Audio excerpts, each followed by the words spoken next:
titre de l'actualité, en République centrafricaine, les marchands ne veulent plus de groupes armés dans le quartier musulman de Bangui.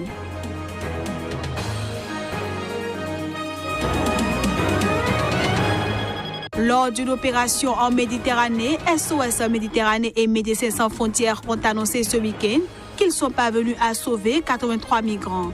Mais on déplore cependant la mort de 2 femmes.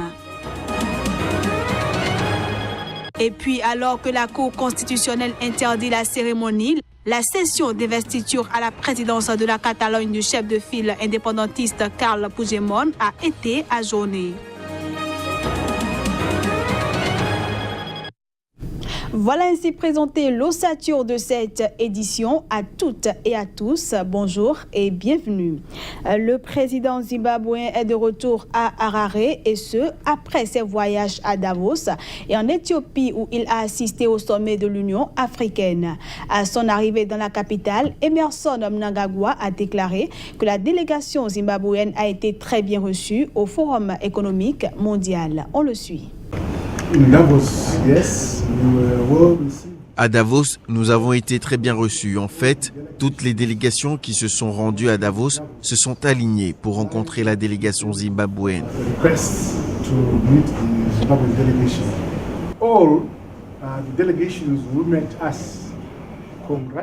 Toutes les délégations qui nous ont rencontrés ont félicité le Zimbabwe pour la transition pacifique qui s'est opérée dans ce pays. C'est une grande leçon pour eux. La plupart des pays, chefs d'État et de gouvernement, chefs d'organisation voudraient venir au Zimbabwe pour se faire une idée de l'atmosphère, de l'environnement et de la manière dont nous avons pu résoudre nos problèmes internes.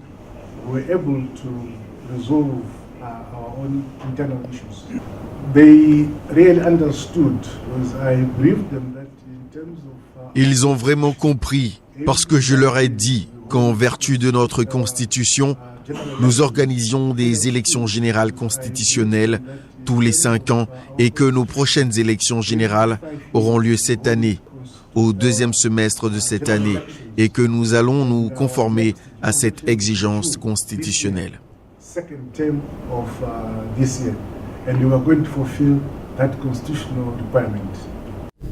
En Centrafrique, les rues chaotiques du quartier musulman de Bangui fourmillent d'activités marchandes dans un brouhaha de pétarades et de klaxons, comme s'il s'agissait d'une journée ordinaire. Mais sous cette tranquillité de façade se cache chez les commerçants la peur de sanglantes représailles. Pris à partie et attaqués par les milices anti-Balaka prétendant défendre les chrétiens, les musulmans du PK5 ont alors financé des groupes d'autodéfense, en grande partie composés d'ex-Seleka, pour protéger le quartier. Mais avec le temps, ces groupes ont progressivement laissé place à d'autres bandes mafieuses et désorganisées. À ceux-ci, les commerçants versent une tasse par boutique et par mois. Chaque camion de marchandises chargé ou déchargé s'acquittait également d'un impôt. Révoltés, les commerçants ont alors décidé d'arrêter de payer tous les groupes armés qui monnaient leur protection.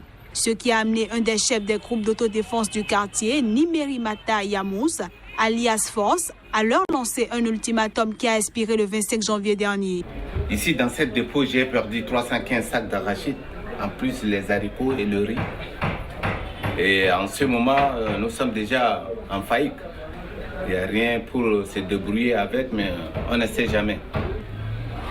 Tu vois la souffrance là? Tout ce qu'on a perdu, j'ai des enfants. C'est carrément la population qui a décidé carrément que ça en est de trop.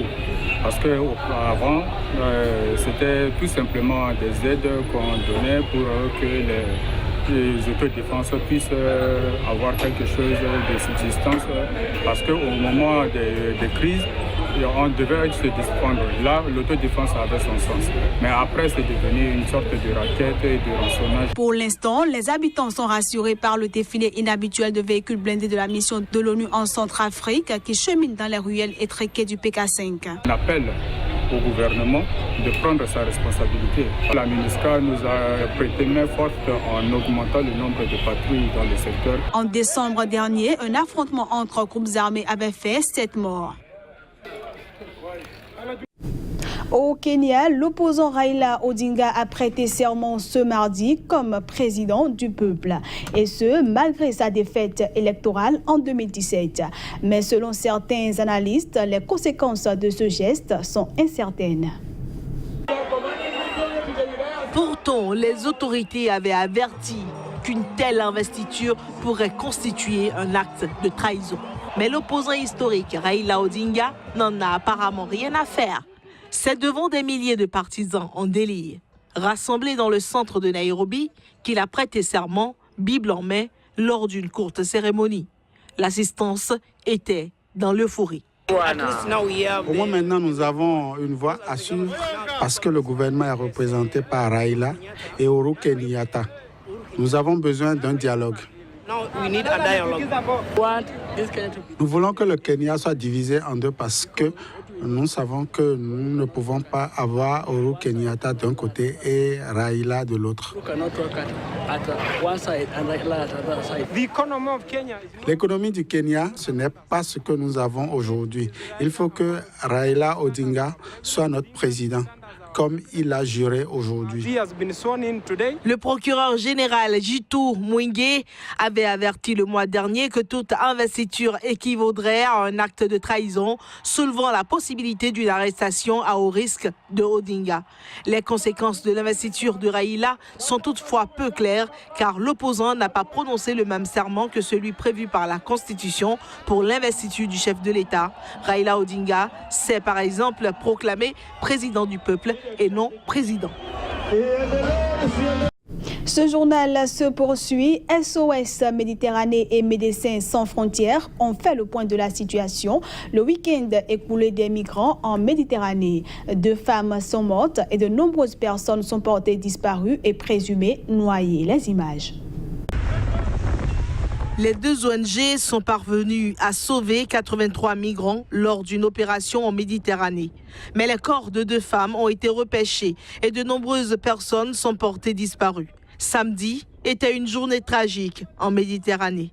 Le bateau affrété par SOS Méditerranée a été mobilisé pour le sauvetage d'un canot pneumatique dégonflé. Quant à MSF, une association partenaire de l'opération à bord de l'Arcarius, elle précise que de nombreuses personnes sont portées disparues et présumées noyées, parmi lesquelles des enfants. 6 enfants ont été réanimés. Les gardes-côtes italiens ont recensé en tout 800 personnes sauvées en Méditerranée centrale au cours de 5 opérations distinctes. Lesquelles opérations au cours desquelles il a été nécessaire de transporter en urgence des enfants par hélicoptère vers l'hôpital de Sfax en Tunisie. Selon le ministère italien de l'Intérieur, 2730 migrants en provenance de la Libye ont débarqué sur les côtes italiennes depuis le 1er janvier. La quasi-totalité des migrants qui débarquent en Italie passent par la Libye. Mais les départs sont en baisse depuis l'été à la suite d'accords conclus par Rome avec les autorités libyennes et des milices. Les États-Unis ont annoncé ce lundi la levée de l'interdiction d'entrer sur le territoire américain qui ciblait les réfugiés de 11 pays à risque. Ceux-ci vont pouvoir à nouveau postuler, mais dans le même temps, les États-Unis restreignent le nombre d'admissions des réfugiés et durcissent le processus de sélection. Sans toutefois détailler ces nouvelles mesures, l'administration a indiqué que tous les demandeurs d'asile doivent fournir des preuves de leur histoire, de leurs activités et même leur mot de passe sur les réseaux sociaux. Les officiels américains n'ont pas précisé les pays en question, mais la liste des 11 pays qui sont ciblés est connue des ONG de défense des réfugiés. Parmi les pays concernés figurent le Mali, la Libye, l'Égypte, la Somalie, le Soudan du Sud, la Corée du Nord, le Yémen et la Syrie. La session d'investiture à la présidence de la Catalogne du chef de file indépendantiste, Carles Puigdemont, a été ajournée, et ce, alors que la Cour constitutionnelle interdit la cérémonie. Le président du Parlement catalan l'accuse de violer les droits de millions de Catalans. Voilà ainsi planté le bras de fer avec Madrid, qui occupera finalement la présidence de la région catalane. Samedi, la Cour constitutionnelle, saisie par le gouvernement central, avait annoncé qu'en cas d'investiture à distance, le vote ne serait pas valable. Le président du Parlement s'est lancé dans une diatribe mardi contre la Cour constitutionnelle, estimant que le président destitué de la Catalogne avait tous les droits d'être candidat. Je ne proposerai pas d'autres candidats à l'investiture. Le président Karl Puigdemont a toute la légitimité pour être candidat à l'investiture. Il en a tous les droits. La plénière d'investiture des candidats Karl Puigdemont et Casamajor est toujours convoquée et aura lieu une fois que nous aurons assuré un véritable débat d'investiture et avec des garanties, car c'est la volonté exprimée par les groupes parlementaires.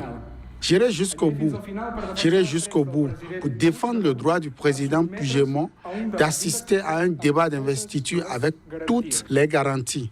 Toutes mes énergies porteront sur la défense de l'institution, des députés, des électeurs, de l'essence même de la démocratie. Des dizaines de manifestants se sont réunis devant le palais de la Généralité de Catalogne à Barcelone pour manifester. Puigdemont, destitué par Madrid, reste le seul candidat à la direction de la région de 7 500 000 habitants. En Inde, à New Delhi, un drame a été enregistré ce mardi. En effet, une petite fille âgée de 8 mois était hospitalisée après avoir été violée chez elle. L'Inde est tristement célèbre avec 11 000 cas de viol d'enfants et des milliers d'autres agressions sexuelles sur mineurs signalées en 2015. Rien qu'à New Delhi, 3 enfants en moyenne sont violés chaque jour. Mardi, une Indienne de 8 mois était en convalescence à l'hôpital après avoir subi un viol chez elle à New Delhi. C'est la dernière affaire de ce genre dans ce pays connu pour ses hauts niveaux de violence sexuelle. En effet, les parents de la jeune fille ont découvert son lit couvert de sang à leur retour du travail. La petite a subi une opération de 3 heures pour ses blessures. Le cousin de la victime, un homme âgé de 27 ans, avait été arrêté et inculpé en vertu de la loi sur la protection des enfants contre les délits sexuels. Il pourrait être condamné à la prison à vie. Un comité des droits de l'homme de l'ONU a déclaré qu'une victime de viol sur 3 en Inde était une mineure et a exprimé son inquiétude face aux abus sexuels généralisés sur les enfants.